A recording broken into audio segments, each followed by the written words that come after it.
Hey guys, are you ready to transform your mind so you can transform your life? Coach Myrna brings you one-on-one coaching and expert guests weekly to help you to grow.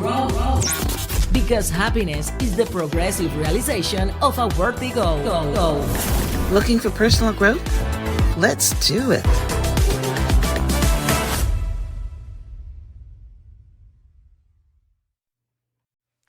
Today, brands don't just have an awareness problem, they have a trust problem.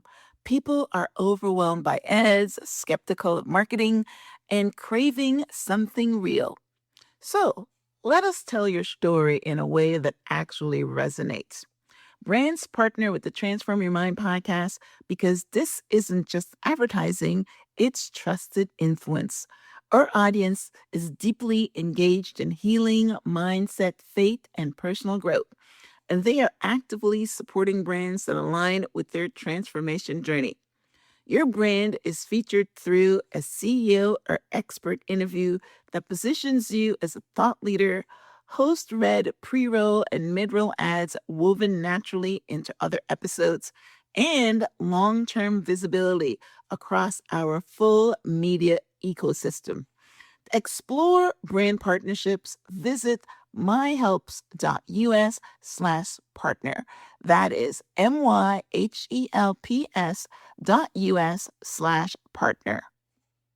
You said that real success starts with finding your because. I changed that to why because that's what everybody says, your why, right? Yep. So, how did you identify your why and how did it change the trajectory of your career and your show?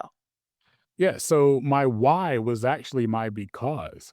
And the reason I have this thing that I call because is this. And we will role play this, Myrna. If I were to say, Myrna, who's your why? Or what's your why?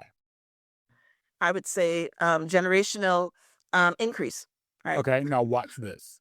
What was that? Why? Watch this. Why is it your why? It is my why because I came from poverty and I want to make sure that I leave an inheritance for my children. Okay, now start the sentence again. What did you start the sentence with? It's your why. What'd you say next? Because That's why. That's what I care about. Yes, your why is important, but I care about the because when I ask you why is something important to you or why is something your why, naturally you're going to start with because. And yes. that's what I care about. And so the whole purpose of me starting the podcast was to talk to the world about that. Because if you were to ask me in business and in life, what's made me focused, what some people will say success, that's other people's opinions, but what's got me to where I am, it's because of a promise that I made to my mom to change her life. And I live that because every day. And so it's evolved to promises that I made my kids, promises that I made to my spouse, promises I made to my siblings. And so because of the promise that I'm destined to keep is why I do what I do. And there's power in living through your because. And that's why I wanted to bring it to the forefront. Welcome back to the Transform Your Mind to Transform Your Life radio, podcast, and television show. I'm your host, life coach Myrna Young, and sitting in the guest chair today is Mick Hunt, host of the Mick Unplugged podcast. And today, Mick and I are going to be talking on the topic of the business of podcasting, a subject that's near and dear to both of our hearts. And I know to a lot of hearts because podcasting is the new big thing and everybody wants to do it. Most people get burnt out because, like Mick is going to tell us, you're going into it, you've got all these dreams and hopes, but after a while, when you don't get anything back from it, you burn out and you quit and you stop. So yeah, it's good that you have a heart to share, something that's passionate to you. But on the flip side, you want to make it a business. So that's basically what Mick and I are going to break down today. So welcome, Mick. Myrna, I'm so excited and honored to be here with you today. You're very welcome. Awesome. All right. I'm excited and honored to talk to you again today because I think you're doing some better things than me. So I'm going to learn too. No. Amazing. All right. Well, let me give you guys a brief introduction. Michael Mick Hunt is a force in modern leadership, host of the chart topping Mick Unplugged podcast, electrifying keynote speaker for Fortune 500s, and the powerhouse MC of the Les Brown Power Tour. With audience of 15,000 plus, Mick's dynamic presence and bold insights have made him the go-to coach for elite leaders across business, entertainment, and government. A double Forbes Council member and a trailblazer in executive training, Mick doesn't just talk about leadership, he lives it. So discover the movement at www.mickhuntofficial.com. Amazing. Now, I want to start off by, talking a little bit of Les Brown because I love him. I've seen him in person a couple of times, and he was the original, a motivation speaker, storyteller of our Black culture. So, I know that you're the MC. But I'm pretty sure as an MC, you've probably followed some of Les Brown's, um, uh, you know, advice as far as business and leadership and storytelling and all these things. So share some lessons that you've learned from Les that has fueled your success. Yeah, so Les is actually my one of my mentors. So that's how I got to be a part of his power tour. And I learn lessons from Les every day. But for anyone that does any type of speaking, and it doesn't mean you have to be a tour speaker, you could do 2 or 3 speeches a year. There's one thing that Les taught me about the audience is one, never tell a point without a story. And the flip side of that is never tell a story that doesn't have Without a a point. point. And when he told me that and then taught me how to write in that sense, it made storytelling much easier. Instead of worrying about a bunch of numbers and stats, you focus on the stories and points, and then learning how to tell that same story in 3 minutes, in 7 minutes, in 10 minutes, because you need to know the energy that the audience is giving you back to know, oh, I can sit here for a while on this story, or okay, they got it, let me move on. But again, never tell a story without a point, and never make a point without a story. I love that. He's listed as one of the top 5 storytellers. And Absolutely. yeah, listen, he can tell a story. And it's true. I mean, I think that a lot of people have picked up on that concept where, I go on to everybody's website and I did it on mine too. You go to my website and you see my story right there, prominent and center, because everybody um, identifies with you and your story, and you've got to tell it in a way that um, uh, gets people on board with your point that you want to share. So, yeah, I know that there definitely that you had to have learned some things from Les Brown. So it's also great that he's still touring and doing things. I noticed he's got an event coming up in October because I follow him on social media. I know he had some health challenges, but I'm glad that Les is still around and that you're his MC. I can just imagine you now with that deep voice and I'm telling you, and Les probably has more energy than I do on most days too. So to be 80 years old, the energy that he has, that how old he the is. commitment that he's made to his personal health and just fitness and energy is second to none. And so when you see Les Brown today, you get a more energetic Les Brown than we had in the 80s and 90s. That's for sure. You are kidding me. I have not seen him probably in about 15 years. He was in Miami at one point when he was doing that Get Motivated tour or something. There was a whole bunch of people, and he was one of them. And so I haven't seen him in a while in person, but I've seen him on social media. Right. Didn't know he was 80. That's amazing. Yep. That's what you call a long-standing career. That's Yeah. amazing. Okay. Yeah. All right. So let's get to the business of podcasting. Yeah. You said that real success start with finding your because. I changed that to why because that's what everybody says, your why, right? Yep. So, how did you identify your why and how did it change the trajectory of your career and your show?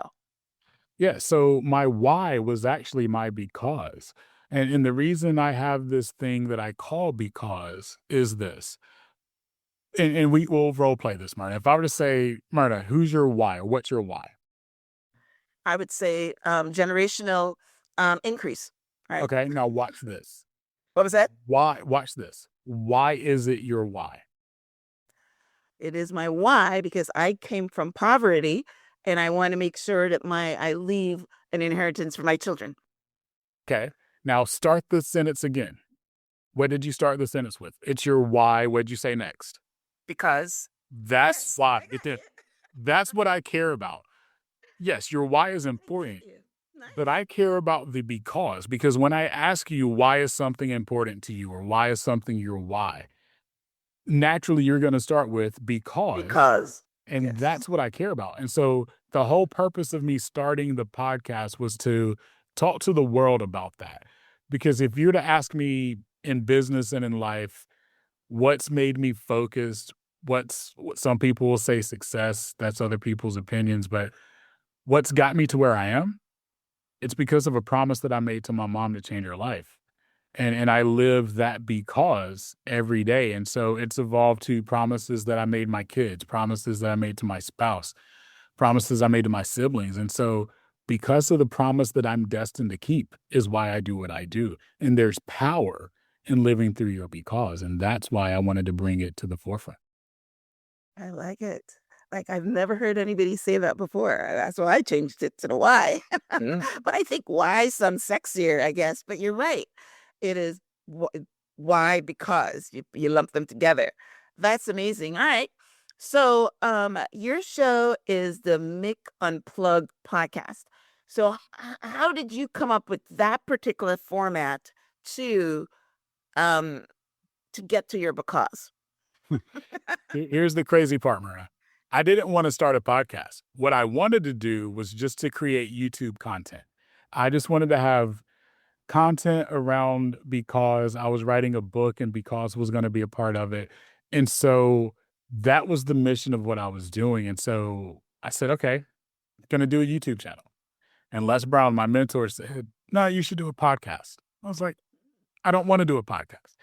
Two of my other friends who are podcasters said, Mick, you should really do a podcast. So I sat there, I contemplated. Les told me, hey, I'll be your first guest. And I was like, okay, that's different. Okay, Yeah. I can do that. Yeah. I reached out to Hitting it out of the park on the first one. exactly. I reached out to 3 or 4 of my other friends who said they'd be guests. So I said, okay, I'm going to do a podcast around because and ask people about their because. Oh, wow. Because everyone goes through something, everyone is going to go through something. And so to hear how other people have prioritized their purpose, how they've persevered through a challenge will probably resonate with someone, right? Like, so my show is not about me. It's 100% about my guest, their stories, their perseverance, because selfishly, that's what I would want to listen to. So I built a show that I would want to listen or watch.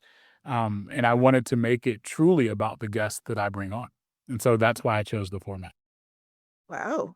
That's interesting.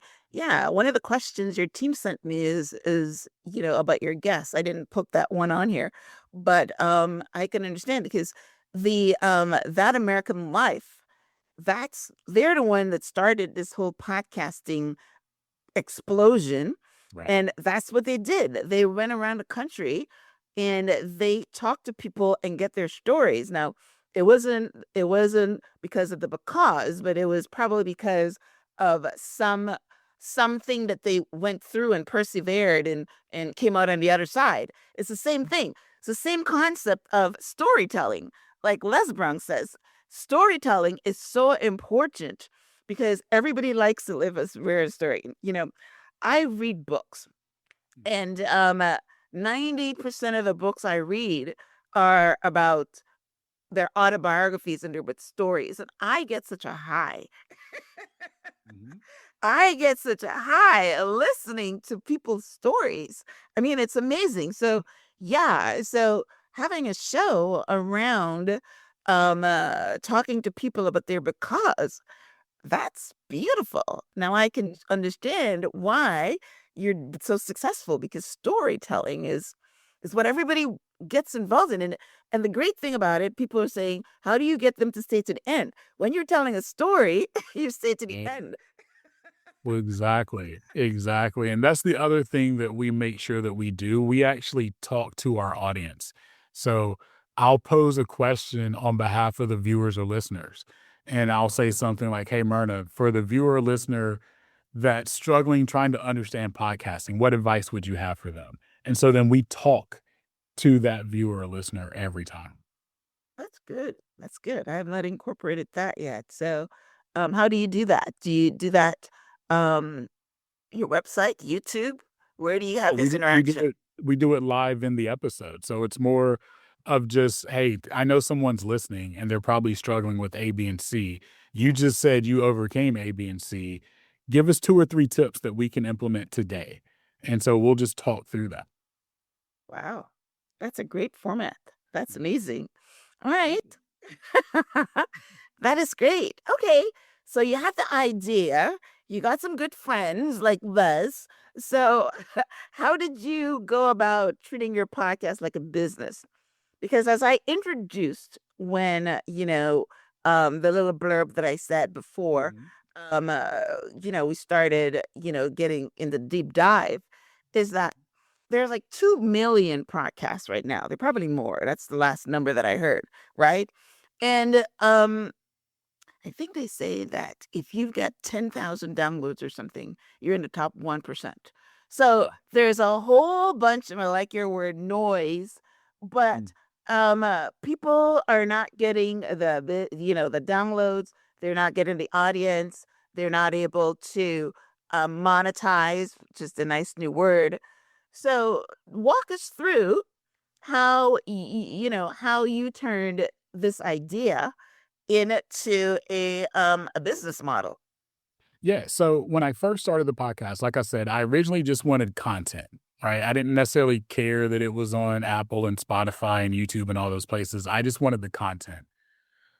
And I assumed, Myrna, this was naive me, that unless your name was Joe Rogan or Mel Robbins or Caller Daddy, I assumed everybody else was doing it for free and as a hobby. Really? Wow. It wasn't until 3 months in when one of my friends called and said, "Hey, like, you're showing up in, like, the top 100 of Apple." And I was like, "What does Nice. that mean?" And so That's 3 months in. 3 months in, and I said, Nice. "What does this mean? Like, how is that possible?" Okay. And then I started looking at the stats. And so at that point, I said, "Okay, if there's visibility, I now need to change the focus of this being a hobby to truly running this like I would one of my other 4 businesses," which meant that I had to measure the input that I was giving it. And input is time, it's monetary resources, it's all the effort that goes into editing clips and all that. And then what's the output of that? So when I do post a clip, what's the engagement looking like? Does it affect the downloads if I do a clip on Instagram versus LinkedIn? And does it affect it if I do more than one clip? When do I do the clips? When do I release the episode? So I really started looking at the data and the information that was given to me, which every podcast has. So it's not like I was doing something different, right? Like there's stats on every podcast. And then I started thinking about the user experience. So now, what does Myrna want to hear on the other end if she's listening? Or what if she's watching? What do I need to do differently? So I really started looking at what does it cost me to produce it? What's the potential ROI? But more importantly, where is the engagement and what's moving these numbers? And so I hired a team. We really started deep diving into analytics and we started figuring out what was working. And then once we did that, we noticed that, okay, the buzzword that you talked about, people are actually making money on this thing. And advertisers and sponsors like certain things. So how do I cater to them that fit my brand? Not just any advertiser, any sponsor, but those that really fit the brand of me personally and the show. And then everything just started exploding from there. So 6 months in, I signed to a major network, and the rest has been history.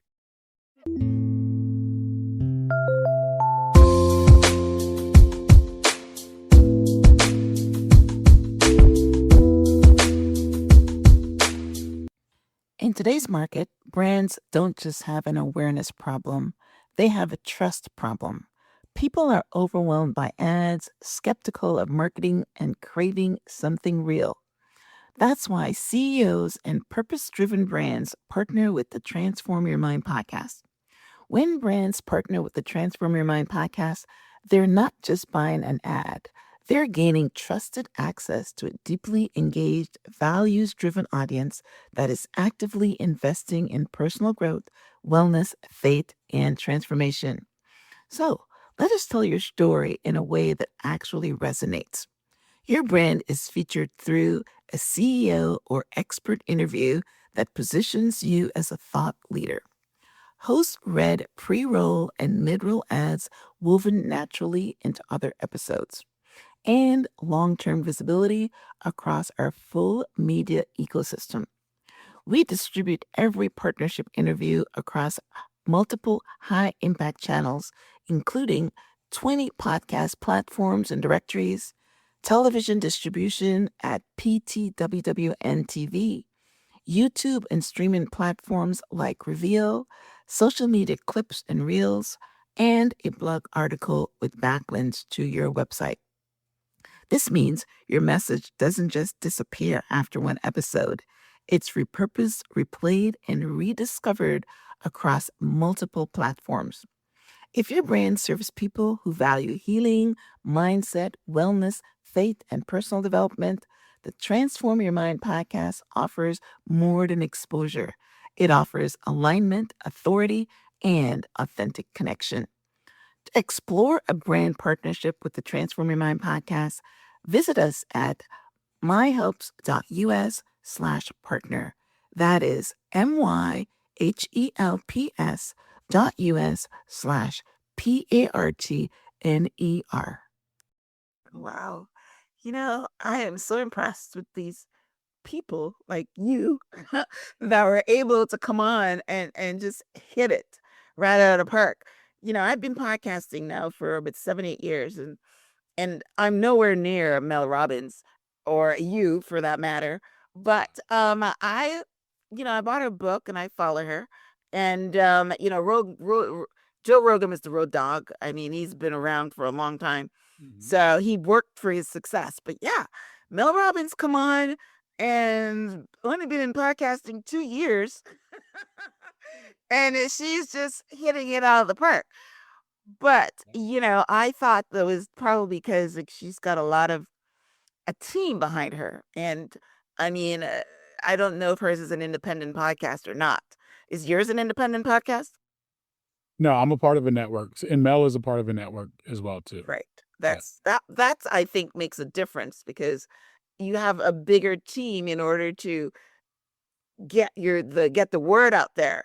You know what I mean? So Yeah, and where the network helps is the sales, so the advertising and the sponsors, right? So they have teams that are having those conversations and bringing them to you to vet, and then doing things like host reads and live reads of advertisement. So that part, it definitely helps with. But as far as the actual production, like, yeah, I'm an independent producer of the show. So like my team that does the editing and the engineering, it's all my employees doing oh, the amazing things that they do. okay. All right. Well, I still don't understand how when somebody says like, okay, you're with the Wandery, for instance, that's a network. If how that works, if you're an employee and they pay you a salary, or you're still an independent and you're part of their networks, explain that because that's something I would like to know. Yeah. So when you join a network, what you're doing is getting a licensing agreement for them to be the distributor of your show. So think of it like like TV shows, right? Like you've got ABC, NBC, CBS, TNT, right? Like we all know those names. Those are the distributors of the show. So you're not an employee of the network as the talent. You literally do a revenue share of the sales that they add to your show. So their job is to put you in front of all the advertisers, to help with strategy around the brand and growing it. But no, you're an independent contractor. It's a licensing agreement, typically for the distribution of the show. Oh, that's great. So they don't help you with promotion to non-sponsored guests? Like, for instance, they don't help you to be in the top 100 of the Apple charts? No, and Okay. that's always gonna be a you thing, and when I say you thing, it their main focus isn't to promote and grow your audience, it's to promote and grow advertisers and sponsors. That's always gonna be your job as the talent, is to have the reach, which is why they're picky about the shows that they bring on. So, they wanna make sure you're already hitting numbers that are attractive for advertisers and sponsors, because then it makes their job easier to sell your show. Now, Mhm. ranking in the top of your chart or in top charts altogether continues to help do that as well too, but again, their focus is all about getting advertisers, sponsors, and revenue dollars into the show. Okay. All right. Well, I'm going to ask you a question everybody wants to know. How do you promote your show other than, what you've just mentioned, user engagement and understanding what the listener wants to hear? How do you, because listen, getting on the top 100 chart is an awesome accomplishment, right? you know, I was there a long time ago when there were no podcasters around. It's No. very funny, right? I was in the top 200 of Chartable, right, under my genre, right? Mhm. But then,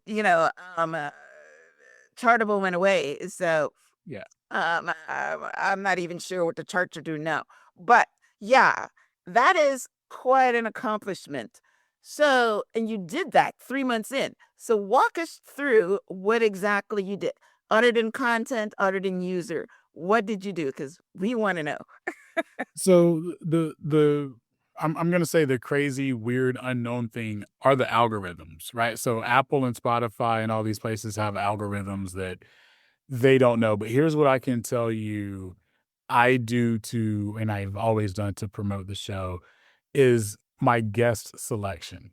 So I'm making sure I have guests that have engagement and reach, because that's how you're going to grow a new audience to your show. Meaning this, Myrna, if I did solo episodes only, my reach would only be my audience. Are your I never really would gain a new listener after a certain level. And so I'm really particular about the guest. And honestly, and I know you feel this way too, I want my guests to be engaged with our episode. So I want them to like it and to promote it and to put clips out on social and to get their audience engaged. So part of the, call it secret sauce or whatever, is just being very selective about who I bring on. And my team does vetting. So we're gonna make sure we don't necessarily care about numbers. So it's not like, oh, you need 2 million social followers. It's not that. That's You look at the engagement of what you have, because you could have 2 million followers, but only 200 engaged. Well, that doesn't mean you have a ton of engagement. So we like to make sure that you have engagement, because then that means that you're going to share and we're going to gain listenership, hopefully, if the content's good. So that was a big piece, was guest selection. And then two is just putting those assets out everywhere. So we're going to put it on LinkedIn. We're going to put it on X. We're going to put it on Instagram, which then puts it out on Facebook. And we make sure that we choose some really good moments of people that's going to gain interest, right? I'm a big believer. My buddy Gary Vee says it's no longer social media, it's interest media, right? People are scrolling and you got to be able to get them to stop and show some interest. And so we try to choose clips that have some moments of, oh, I want to hear about this. And I know I'm going to get more if I listen to the episode. So we'll do 30, 45-second clips on a topic and then release that out. So that was the strategy for the promotion piece. Well, again, yeah, I started off like you wanting content. And I would pick guests that are, and I also do a blogs, and I don't want to hear about the same talk about all over, because I can only have the one keyword on the blog, and then Yoast is telling me, oh, you've used this keyword before. So I was heavily on the content. Um, and then I noticed that my guests were not, and I mean, this is 7 years of this. My guests were not engage in. They didn't even like. After they did the interview, I didn't hear from them. Mhm. and and that got me. And then I noticed because my ears are to the ground. I noticed that the top podcasters that I follow, their guests always have a large engagement. And I know that's how they're growing their show. Even though they're already, I'm talking about the Jay Shettys and the Lewis House. Mhm. I'm not sure about the Mel Robbins, but those are the two that I started following. Yeah. And I noticed that. So in 2025, and you saw the agreement, Yeah. I did an agreement where I asked guests, I said, if you're not gonna share clips on Instagram, then you're gonna have to pay, right? Because I'm not doing that. And yeah, and that's how I am growing my show with that. Mhm. And you're right. I have it everywhere. I mentioned to you, I'm on the radio, I'm on the television. I just started streaming. I got a deal with Reveal, which is a streaming platform. So Mhm. yeah, I'm putting my show everywhere, right? And of Yeah. course on the social media networks. I don't do X and LinkedIn. I need to add that back in. I was doing it, but I don't get much engagement, so then I stopped. But you're right. People might see it, they might not engage, and I should put it back out there. But yeah, that is very, very good. And then Diary of the CEO, is a show from England, and he's doing started in YouTube, and he's doing phenomenal work. I mean, when I noticed him, he was getting 1 million views on YouTube. He wasn't in the charts, but he's there Mhm. now. Right. Right. And Exactly. I heard him say something about how do you pick guests? And he Mhm. said, I'm gonna pick guests on a topic I want to talk about. And that's another thing that I do, right? Exactly. I'm the same way. Again, and you know this, and everybody that's listening and watching that's in the podcast business or wants to get into the podcast business, here's what you're gonna find out pretty quickly. You're gonna get a lot of people that wanna be on your show. Of course. You're gonna get a bunch of emails or I forms spend if you so have much forms on time your website. responding to those darn things. I'm thinking I should get an assistant, but then I need to, I need to screen it myself. But yes. But that's it, like, Yeah. you're gonna get people's superficial story, and this is why I have a team that kinda looks into who you are, like, everybody's resume looks amazing, Yeah. and then you go look and they have, like, 300 Instagram followers, and it's like, "Okay, if you've done all this" but you might have a great story, but then that story isn't validated. And so again, those are the things that we look at. And it's not to say that we won't we don't everybody that we bring on isn't famous. Everybody we bring on doesn't have huge following numbers.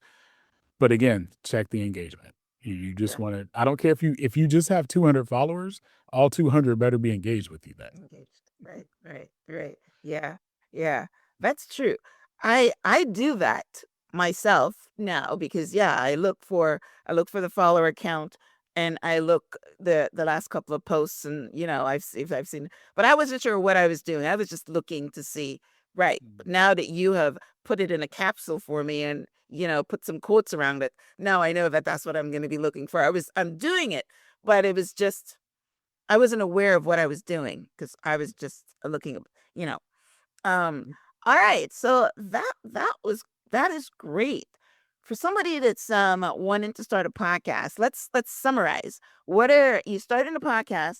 What are some of the things that you need to do to turn your podcast into a business? Let's go through the steps. Yep. So one, when you start, make sure you have a theme. Myrna, you just talked about that, right? Like what's the theme or the overflowing topic of the show going to be? Because you need to make sure you've got consistency. So that's the first thing. The second thing then is choose the format. Are you going to do an interview show, a solo show? I'm going to tell you always do an interview or guest show because you're not going to grow it. Right? Again, unless you're a celebrity that's like, oh, I'm going to start a show and you've got 1 million people that'll listen. Most of us are not that person. Right? So understanding the format. And then I'm going to tell you this, and I think people miss when they do this. I'm going to tell you decide if you want a show focused on an audio output or a video output. Doesn't mean that you shouldn't record the video all the time, but think about who your audience truly is. There are some people that will only view a podcast on YouTube, right? Like they want to see the video component of it. And I'll tell you, my audience is usually the opposite. 67% of my audience are CEOs, business leaders who are listening to the podcast at the gym or on their way to work or on their way to a meeting. So they're not going to have time to physically watch it. So understanding who your audience is and what platform, audio or video, are they typically going to listen or watch from? Because then that goes to the next point of the equipment that you need, right? Or the platform that you need. So understanding, you need a hosting platform where you distribute the podcast. You need something like we're on Zoom right now or Riverside or whatever, so that it can be curated and housed. So understanding those components are critically important. And then make sure if you're doing interview that you can get guests that people want to talk to or people want to hear from, that have stories that, again, whatever your theme is, that can go down that theme. I think those are the critical first steps of getting a podcast started. You don't need fancy equipment, right? You don't need expensive things, but you just need to make sure that you understand what's the theme, audio or video, um, what components do I need to make it happen, and then focus on the equipment. But again, a microphone, webcam, for most everybody, you want to be solid. Yeah, I hear some people even doing it on their phones. The iPhones are pretty powerful. I wouldn't go that far, but you're very right. Um, the trend recently, and I'm not going to get into it because I think it's too expensive. The trend is to have a studio with a video team and doing video podcasts because that's where it's going. But yeah, I'm still at my house and I'm still on Zoom or whatever. I would have to do a whole lot more of downloads in order for me to go rent a studio and get a team that I have to pay for a video. But all the big guys are doing it. And then the other thing I noticed, for instance, I mentioned in the Diary of the CEO, I saw Michelle Obama on his show. So she flew to London. I mean, I can just imagine people coming from all over the world to come and see me in person. I mean, I'm not there yet, but that is where the trend is going. Can you talk about that? Yeah, I would say 85-90% of my podcasts that have been released to date have been virtual. So virtual guests just like this. Yeah. I am starting to do a few in-person podcasts where I'll In go video? rent a studio for a day, Okay. All right. and then 4 or 5 people from that location come in and we'll just crank out podcast episodes, because there is something said about that in-person energy, right? There is something about that I do like and that I do miss, but it's not a requirement. Again, most people, especially with editing now, and you don't need a professional editor. AI can do this for you. I promise you, when you're looking at this, you're going to think, if you didn't look at the background, Myrna and I are going to feel like we're right beside each other or next to each other. Right. And you can Exactly. edit it to make it look like that. So don't feel like everything needs to be in person. It is much more expensive, right? You've got to hire videographers. Yeah. If you don't have them, you've got to rent space if it's not at your home. And then editing those, because it's usually 3 camera angles, is a little more expensive to edit as well too. Where this, Zoom is going to chop this up. Riverside will chop this up and even give me the clips that I don't have to go do. So Right. Well, I don't use it from them. I have someone on my staff that like does the clips and things like that. But yeah, I mean, but that's not a bad point. I mean, I have access to my television studio, so I can actually rent it out and but I like what you said. I always, like I said, I get ideas from a lot of people. And yeah, I mean, I think I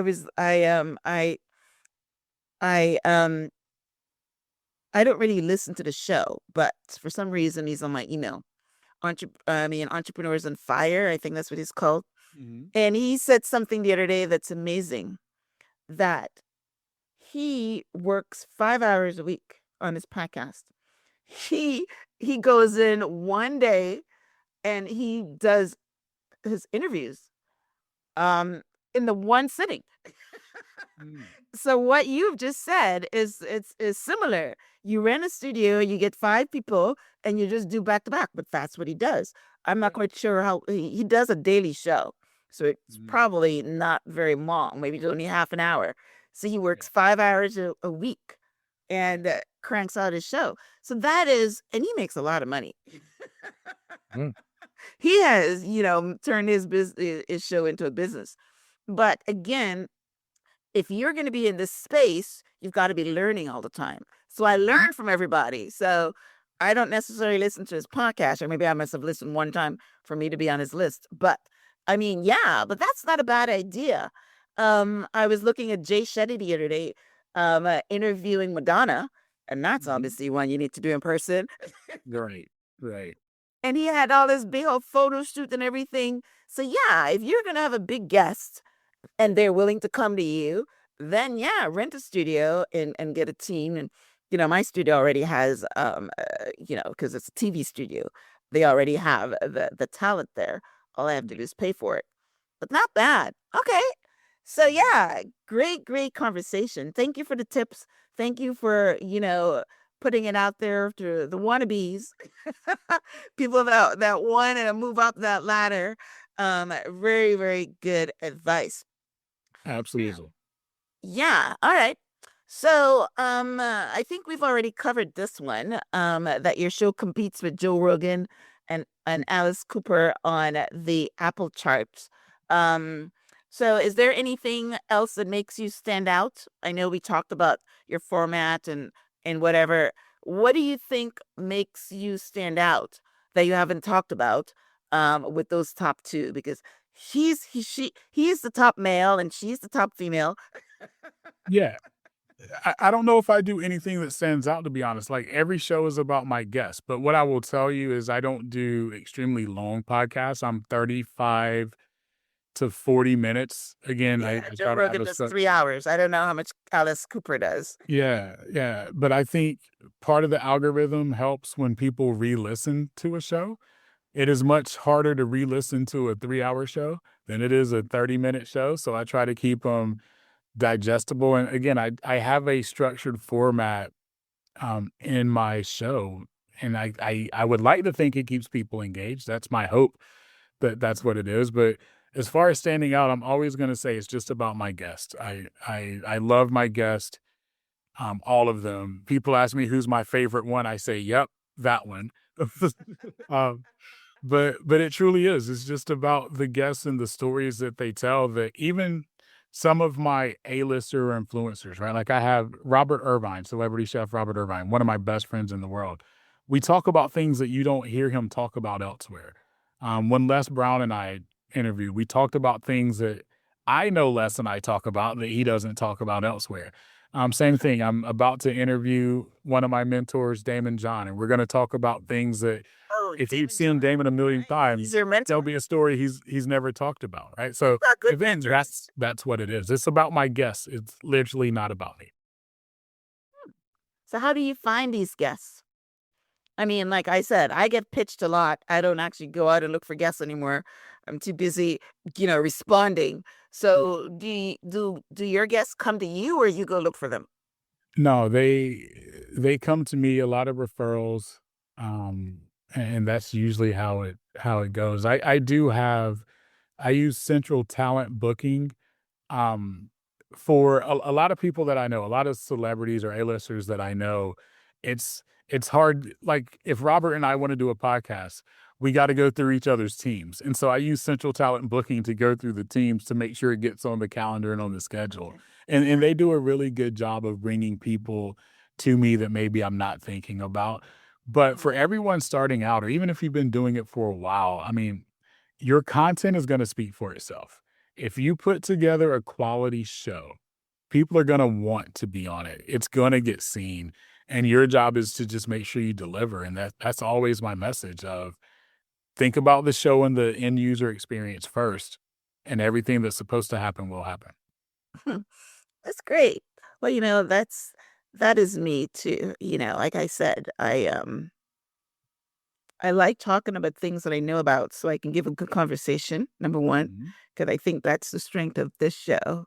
my conversational ability. And I also want to talk about things that people are interested in. So that's why I do normally a keyword search to see, and is anybody looking for this topic? And now I've added the piece about, yeah, do you have any followers on Instagram? I says, you can't come to me at 300 followers. I mean, like,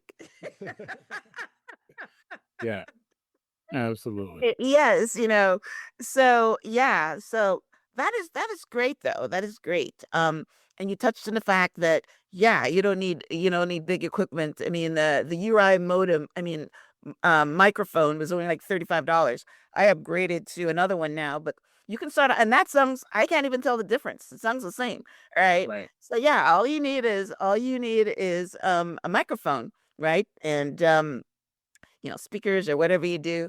And I was interviewing a couple the other day that um uh, they're still they have a studio, but they don't have like a cameraman. He sets up cameras in his studio, and you know, uh, I guess you just press the click button and the thing records. So that's another cheaper way of doing it if you want, video. And it's a two-person podcast. So they're sitting in chairs and it looks really good. It looks like, it looks like your television studio. So yeah, it doesn't cost a lot of money to do. And right, just go start talk Mhm. about something that people want to listen to. Um, I was listening to the radio this morning, and someone came on and talked about iHeartRadio. Talked about um, very niche. I mean, something about infertility. How somebody messed up infertility, and now they have a podcast on this particular study that messed up infertility. And I'm thinking that is niche. Yeah, You know what I mean? So yeah, I mean, it's amazing what people come up with and make it a podcast. And absolutely. yeah. So all Absolutely. right. So one of the questions I have here, I wasn't aware of it, is that you said that the Gen Z is driving the creator economy. And many dream of doing what you've done. What is the best advice you have for the Gen Zs? And I'm assuming those are the 20-something-year-old. Yeah. Is there a lot of them in podcasting or just YouTubing? Well, they're driving the economy, meaning they're the ones that are the buyers of content now. They're the ones that are scrolling on social media. That's why Gary Vee and I call it interest media, right? Like you've got to be able to capture someone's interest really, really quick. It's not just about social anymore. Like you can't get social until there's interest. And so I think that's the bigger thing. So when you look at, folks that are 30 and under, 32 and under, the things that they're doing, the way that they consume, that's where advertisers are going. I mean, go look at TV commercials now, right? Like TV commercials when I were growing up, it was all geared towards people 65 and older, right? Well, now you don't see that anymore, right? Like you see people trying to go viral and that has become TV commercials now. Like there's all these new AI products and technology products that are driving the buzz and health and fitness that's driving the buzz. And so Yeah. those are the people that are really moving the economy because that's where the advertisers and sponsors are trying to target too. They're the ones spending right now. Well, it's the first time I heard that one. So my mind has Yeah. been blown by that. Yeah. So think about it this way. Yeah. In 4 years, 2030, 75% of the workforce is going to be millennial and Gen Z. Huh. What do we do with So the others? if they're the workforce, they're the ones getting the paychecks. They're the ones spending the money, right? And so that's where they're the ones driving the economy right now. Hmm. So I've got to circle back to that. So is your content geared to them?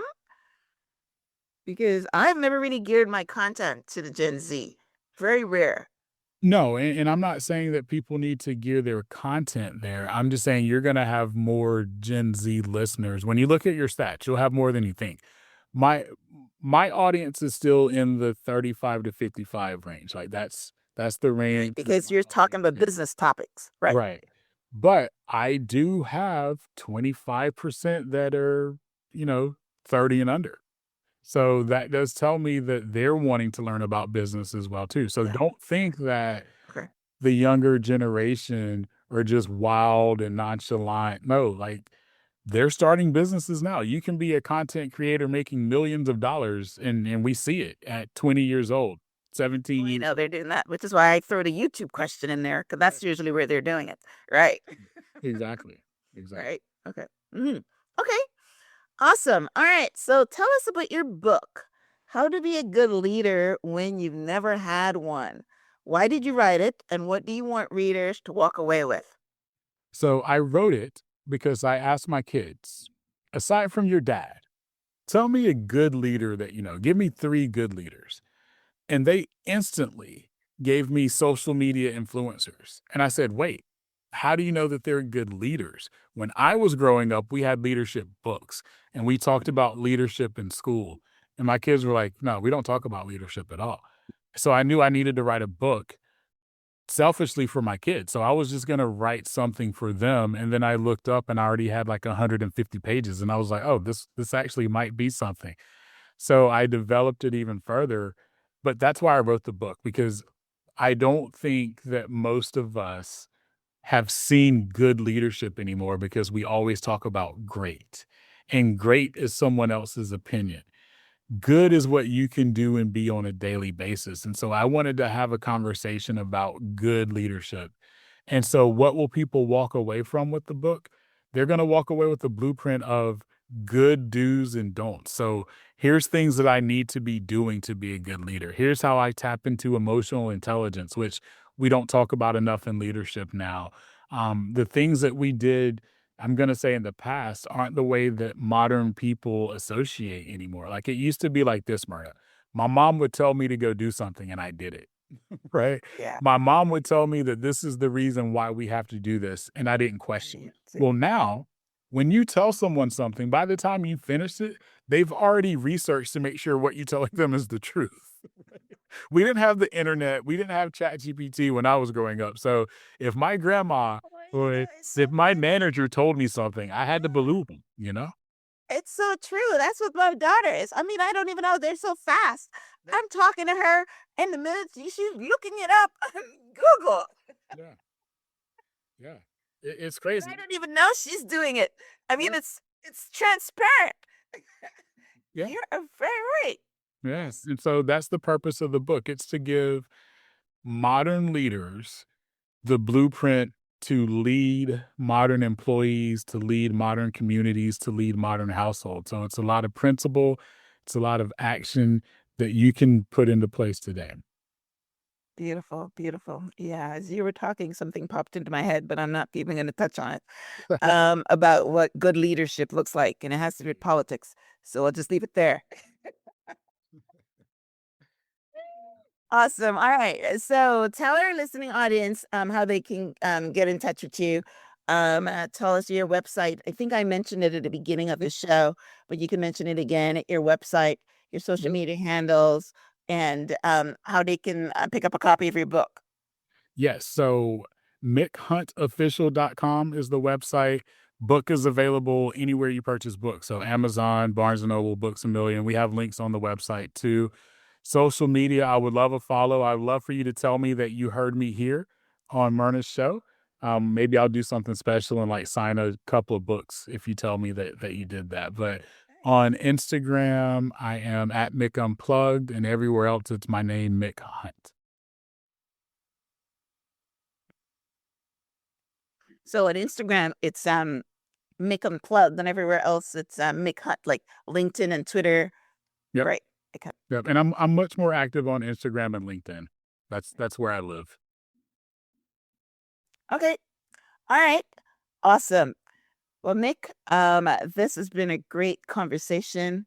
I congratulate you on the work that you've been doing in this podcasting space. Thank you for sharing some tips for the podcasters out there that are trying to make it a business. I like the word that you use, side hustle. It's not bad as a side hustle, because a side hustle, you're still making money, right? You should be. You should be. Yeah, you should be if you have a side hustle, right? Yeah, side hustle, you're making money. But yeah, if you make it a business where you're doing it full time, then you should have a business model and not just doing what you're doing, right? Yep, Exactly. right. Exactly. So, I mean, yeah, thank you for your tips on that. I will have an article on this content, which is just basically a summary of my conversation with Mick on my website, the show page, which is myhelps.us. I would also link out to his book, link out to his website, and link out to his social media handles. So if you miss it here, then you can go there and just click the link. So, Mick, this was great, great information. I learned right along with my listening audience today. So thank you so much for being on the show. And I am glad that I chose you as a guest. I am honored that you chose me, and it means the world to spend some time with you today. So thank you for having me for sure. Yes, thank you. You're very welcome. All right. Any last words, Mick, before we wrap up? No, everyone make sure that you are giving Myrna 5-star ratings and write out reviews everywhere. So if you're listening to this episode, go give Myrna a review right now. Thank you. I appreciate that. Right. Thank you. All right, guys. Well, listen, you heard Mick, right? So share this to any future podcasters, and also give a rating and review. And also go and check out Mick's podcast. I will put that on my listening rotation as well. The Mick Unplugged podcast, and leave him a review. And he's interactive, so tell him what you want to hear. Yeah, if there's one thing that I took away from this conversation, it's that. So maybe I'll incorporate that in the future. Thanks again, Mick. Thank you guys for tuning in to the Transform Your Mind to Transform Your Life radio podcast and television show. Until next time, namaste.